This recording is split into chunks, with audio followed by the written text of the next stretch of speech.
Oke teman-teman, kita lanjut lagi di chapter 2 materi profesional live stream event. Oke, sebelumnya kita udah bahas tentang perangkat visual ya, lumayan banyak ya. Di sini sekarang kita akan bahas perangkat audio. Masuk. Sah. Nah, di perangkat audio ini kita penjelasan dulu ya. Ya, perangkat audio adalah semua perangkat yang mengolah suara. Kalau sebelumnya mengolah visual, di sini adalah perangkat yang mengolah suara. Terus juga sebagai sumber dan kontrol audio untuk live stream.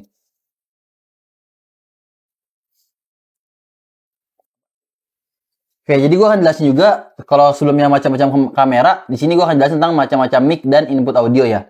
Yang pertama, yang paling sering dipakai dalam audio live stream yaitu adalah mic handheld. Jadi di live stream event tuh ya pasti kebanyakan pakai mic handheld.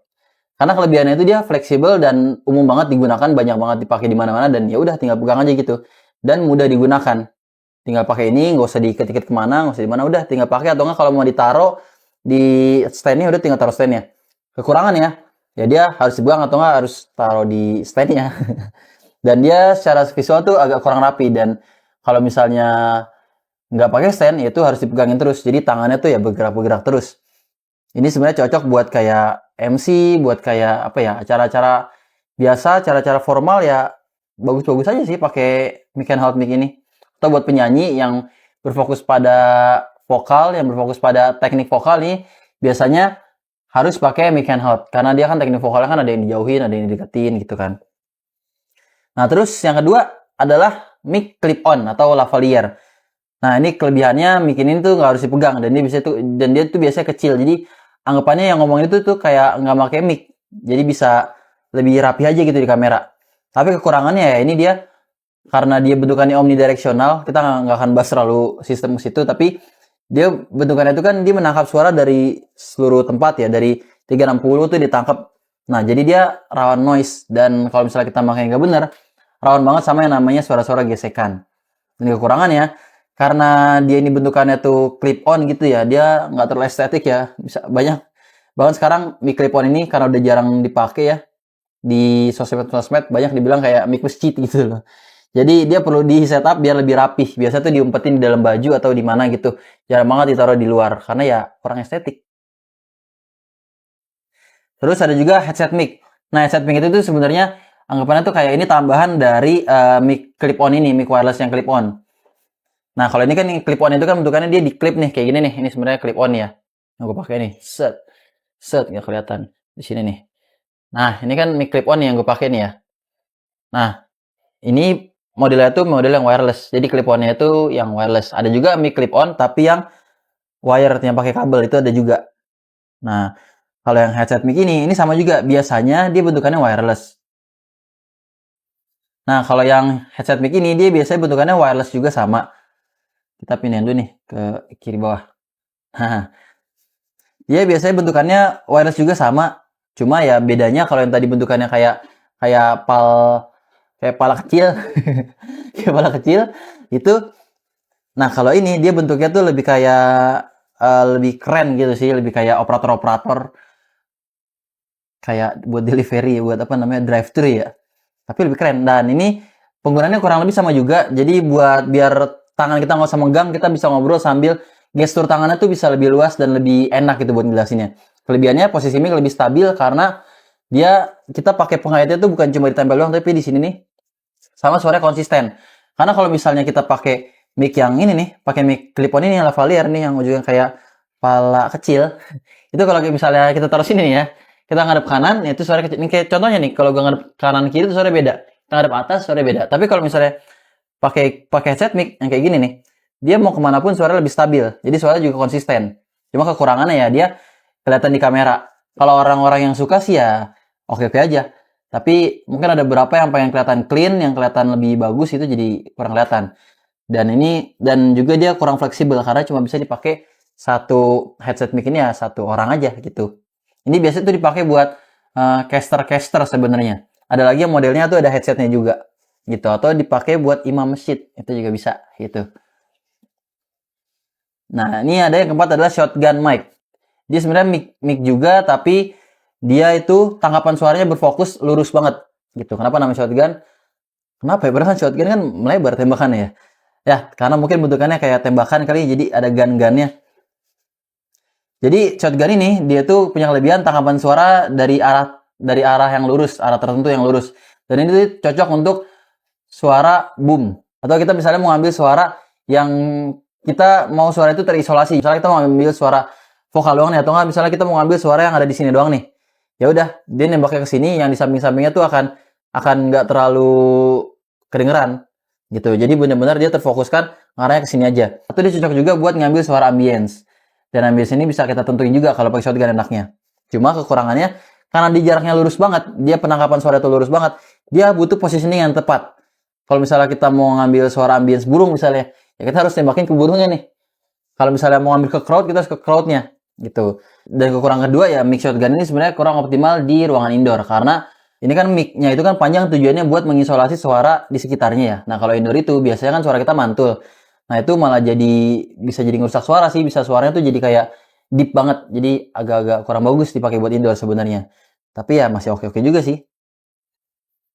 Nah terus input audio yang lain ini bukan cuma mic doang ya, ini ada input audio juga yang lain. Nah input audio itu selain dari mic, ada juga bisa dari device lain, misalnya kayak yang tadi gue bilang tuh, dari laptop playback bisa, dari MP3 player bisa, dari HP bisa juga. Nah biasanya audio-audio ini sebutan pas dicolok ke mixer itu adalah namanya line input. Jadi anggapnya audio dari laptop atau playback atau suara yang dari line selain mic lah gitu ya.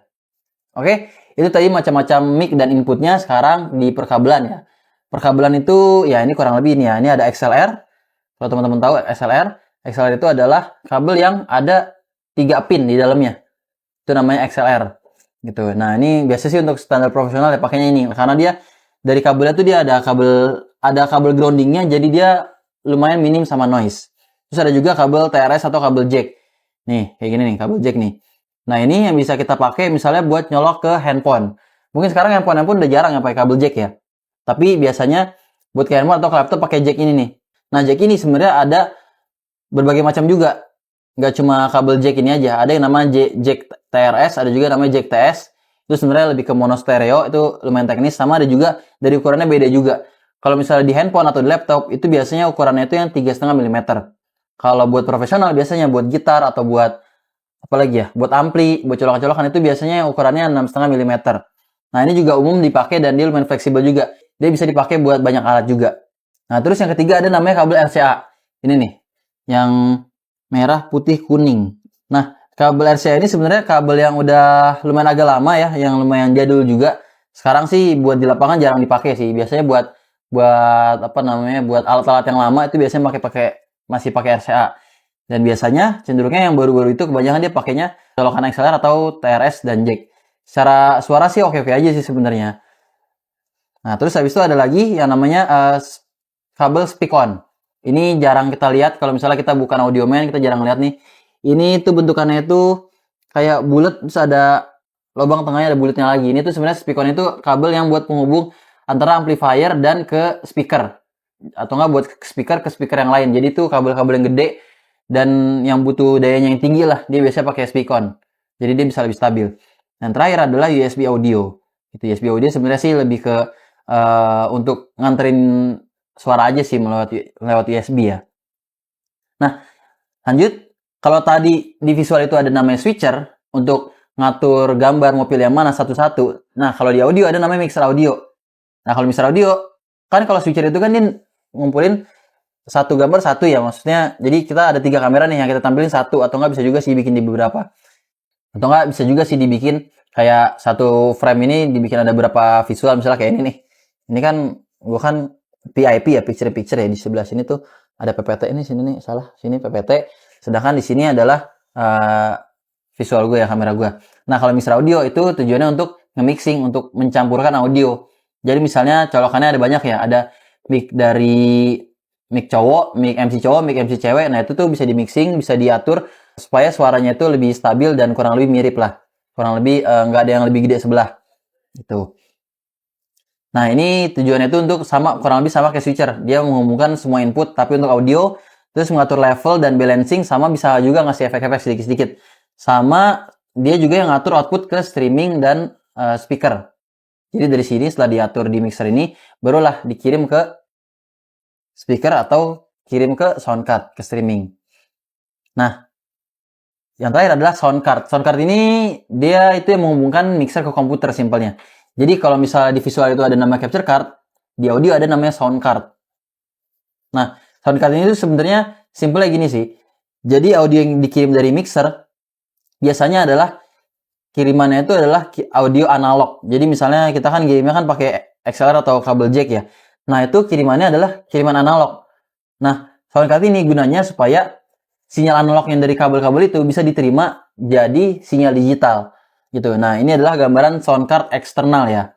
Jadi yang suara tadinya analog dan ketika dia udah dibuat jadi digital, baru dia bisa diinput ke software-software. Nah, sebenarnya sound card ini itu tuh ada di semua perangkat laptop atau komputer kita. Jadi kita pun gak usah beli, sebenarnya udah di sound card. Bedanya ya kualitasnya sama keperuntukannya. Kayak misalnya di laptop nih udah ada colokan jack kan ya, udah dicolokan jack 3,5 mili supaya kita bisa nyolokin mic eksternal kan bisa tuh langsung pakai itu kan. Nah, sebenarnya di laptop kita atau di komputer kita itu udah ada yang namanya sound card-nya juga. Jadi udah terinstall tuh di situ tuh. Cuma kualitasnya ya sekedar cukup aja, bukan sound card yang bagus. Makanya biasanya kalau misalnya mau untuk di event, mau suaranya lebih bagus, mau memaksimalkan suara dari aslinya yang udah bagus, ya kita pakai sound card eksternal. Atau bisa juga pakai sound card internal yang dicolok ke CPU, tapi biasanya akan yang bentukannya bagus juga, bukan asal-asalan sound card yang cuma ya yang USB kecil-kecilan lah gitu. Nah, itulah kurang lebih gambaran tentang peralatan-peralatan audio. Kita lanjut ke materi berikutnya ya.